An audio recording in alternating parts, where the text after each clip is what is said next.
They say trust is the cornerstone of any marriage, but what happens when that trust starts to crack?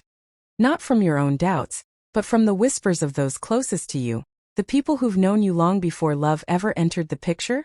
For months I had brushed off the offhand comments, the lingering stares from my friends whenever Eva would walk away from the table or silence her phone with just a little too much urgency. But then one evening, as we sat around the fire pit in Max's backyard sipping beers and trading stories from college, he leaned in with that serious tone he only used when something really mattered and said, "Tom, man, I know it's not my place, but I think Eva's hiding something." And that sparked something. In Ben and Lucas too, who nodded, hesitant but firm, each sharing their own small observations, little cracks they'd seen forming in the perfect picture I believed my marriage still was. And though my heart recoiled at the thought, something inside me, some cold instinct I had been suppressing, knew they were right, because Eva hadn't been the same in months.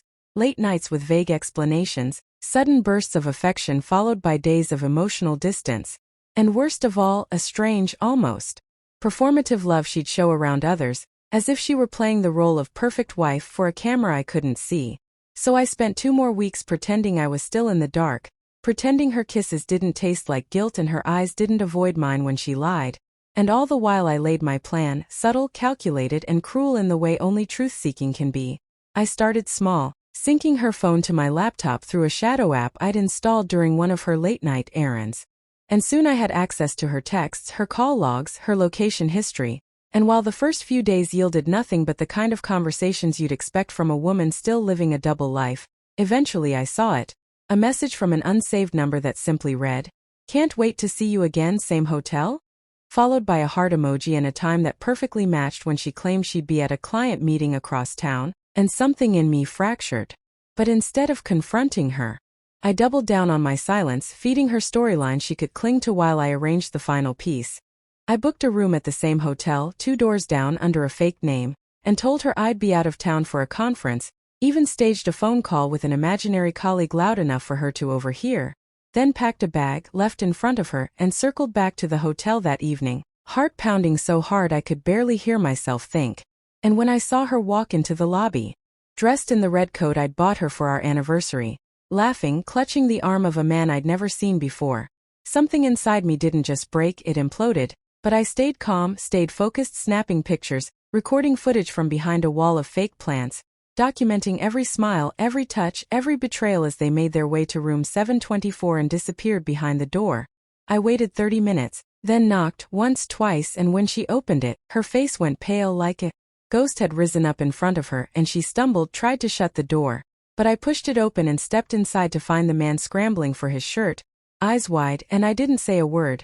I just tossed the envelope I'd brought, filled with printouts of texts and hotel receipts and screenshots of maps and calls, onto the bed and walked out while she screamed my name, sobbing. But I didn't turn back, didn't offer comfort or demand answers, because the moment I saw her with him, the woman I married ceased to exist, and what followed was a brutal, cold unraveling: lawyers, divorce papers, shocked relatives, Eva's family begging me to reconsider, her mother calling me daily to apologize for her daughter's sins. But nothing could repair what she'd done, and for weeks I existed in a haze of humiliation and grief until one night, Max handed me a hard drive and said, "I thought you should see this." And when I opened it, I found security camera footage from the bar near his office. Footage of Eva and the same man from the hotel months before, kissing like teenagers in a dark booth while my friends, just a few feet away, had seen enough to confirm what they already feared. And suddenly, the reason they came forward, the weight of their hesitation, the loyalty they showed in risking my wrath, it all hit me with a gratitude I hadn't allowed myself to feel until then, because they'd tried to save me long before I was ready to be saved. And though the pain of betrayal still lingered, I realized that the real tragedy wasn't just that Eva cheated. It was that I had almost chosen to remain blind out of love, almost let myself live in the lie she had created. And if not for my friends, I might still be there, smiling beside her in pictures while she smiled at someone else behind my back. Today, I live alone in a new apartment with bare walls and quiet nights, but there's peace in truth, even when it hurts. And if you ask me what I learned from all of it, I'd say this: listen to the people who love you enough to tell you what you don't want to hear.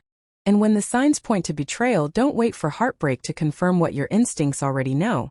Because when I set that trap, I wasn't just catching a cheater, I was saving a man who deserved better.